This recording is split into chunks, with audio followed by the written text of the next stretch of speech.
UP में BJP की हार पर समीक्षा रिपोर्ट आ गए है। लोकसभा चुनाव में यूपी में आखिर बीजेपी क्यों हारी है, ये सबसे बड़ा सवाल बना हुआ था कि जो उम्मीद कर रही थी बीजेपी, उससे बहुत कमतर प्रदर्शन यूपी में हुआ। इसको लेकर समीक्षा की गई। रिपोर्ट में जो कहा गया है वो कुछ इस प्रकार आपको बता दें कि सूत्रों की माने तो रिपोर्ट में कहा गया है कि भीतर घात और अफसरशाही की वजह से यह हार हुई। स्थानीय विधायकों की निष्क्रियता को भी हार का एक प्रमुख कारण बताया गया है। रिपोर्ट में कहा गया है कि कई ऐसे कैंडिडेट्स को उतारा गया जिनसे स्थानीय विधायक खफा थे। ओबीसी और एससी वोट बैंक पूरी तरह से बिखर गया। रिपोर्ट में कहा गया कि संविधान के मुद्दे को जो शेड्यूल कास्ट वोटर है उसे अलग हो गया, ओबीसी वोटर उनसे छिटक गया। बीजेपी की इस वजह से करारी हार हुई। तो आप ये देखिए, सीट सबसे इंपॉर्टेंट भीतरघात, विधायकों की निष्क्रियता। संतोष शर्मा हमारे संवाददाता इस खबर पर ज्यादा जानकारी के साथ जुड़ गए। संतोष, अब आप विस्तार से बताएं कि यूपी में बीजेपी के हार के कारण बीजेपी को क्या लगता है, क्या रहे? देखिए, बीजेपी को जब से लोकसभा चुनाव के नतीजे आए, बीजेपी हैरान थी, परेशान थी। वजह कि एक तरफ वो 400 पार का नारा दे रही थी, लेकिन उसका अपना ही गढ़ जो उत्तर प्रदेश था वो हार चुकी थी। और उसमें कई ऐसी सीटें थी जिस पर बीजेपी के लोगों ने भी नहीं सोचा था कि वो हार जाएंगे। वो फिर चाहे अमेठी हो, चाहे वो अयोध्या हो और चाहे चंदौली, ऐसे तमाम केंद्रीय मंत्री थे जो चुनाव हार गए। इसी को लेकर के जो समीक्षा बैठक की गई, एक रिपोर्ट तैयार की गई, कोर कमेटी की एक तैयार की गई और उस कोर कमेटी ने अपनी रिपोर्ट सौंप दी है। जो रिपोर्ट सौंपी गई है, जो उसमें बताया गया है, जो वजह बताई गई, उसमें साफ तौर पर कहा गया कि स्थानीय लोगों के बीच में जो संविधान बदलने का परसेप्शन था वो नहीं तोड़ पाई बीजेपी। संविधान बदलने का, आरक्षण खत्म करने का, उसका तोड़ नहीं निकाल पाई। वहीं दूसरी तरफ जो सबसे बड़ी बात जो बीजेपी के हार का कारण बताया गया वो थी भीतरघात।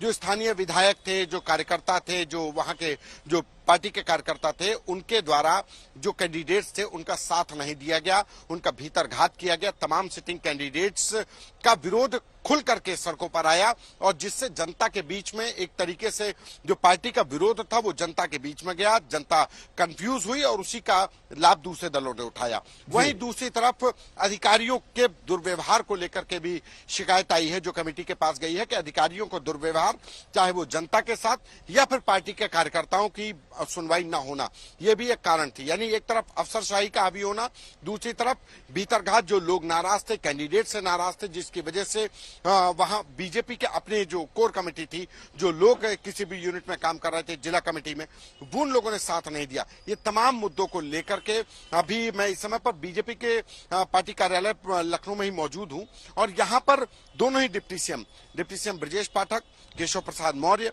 प्रदेश अध्यक्ष भूपेंद्र चौधरी और संगठन मंत्री धर्मपाल बैठे हुए हैं। जो कोर कमेटी की जो रिपोर्ट सौंपी गई थी उस पर मंथन चल रहा है। वजह कि आखिर बीजेपी जो जिलेवार 3 लेयर में इसकी समीक्षा करवाई गई। पहले जो कैंडिडेट हारे उनसे रिपोर्ट मांगी गई कि वो क्यों हार गए, उसके बाद मंडलवार समीक्षा की गई और तीसरी बार जो जिले स्तर पर एक पार्टी के पदाधिकारी और दूसरा पूर्व विधायक, 2 सदस्यीय समीक्षा एक कमेटी बनाई गई थी जिसने हर लोकसभा की समीक्षा की और उस कमेटी की रिपोर्ट आज कोर कमेटी को सौंप दी गई है। कोर कमेटी उसी पर मंथन चल रहा है। यानी कि बीजेपी की हार, भीतरघात और दूसरी तरफ अधिकारियों की मनमानी, कार्यकर्ताओं की न सुनवाई होना, ये एक बड़ी वजह बताई गई। और दूसरी तरफ संविधान को बदलने का परसेप्शन नहीं तोड़ पाई बीजेपी। तो काट आप बता रहे हैं कि नहीं था और बड़े वजह ये रहे। बहुत शुक्रिया आपका इस तमाम जानकारी के लिए। तो ओबीसी वोटर छिटक गया, एससी वोटर जो वोट बैंक है वो खिसक गया, लेकिन सवाल है क्यों? इसका जवाब अनुप्रिया पटेल ने लेटर में दिया जो उन्होंने मुख्यमंत्री योगी आदित्यनाथ को लिखा है। अनुप्रिया पटेल ने लिखा है कि ओबीसी एससी वर्गों की रिजर्व सीटों को जनरल कैटेगरी में डाला गया है, ये कहकर कि योग्य उम्मीदवार नहीं मिल रहे हैं और इसको रोकना होगा। और बीजेपी ने भी अपनी समीक्षा बैठक में कहा है कि ओबीसी एससी वोट बैंक छिटक गया है। यूपी सरकार के मंत्री संजय निषाद ने भी इसको लेकर अपनी सरकार पर सवाल उठाए।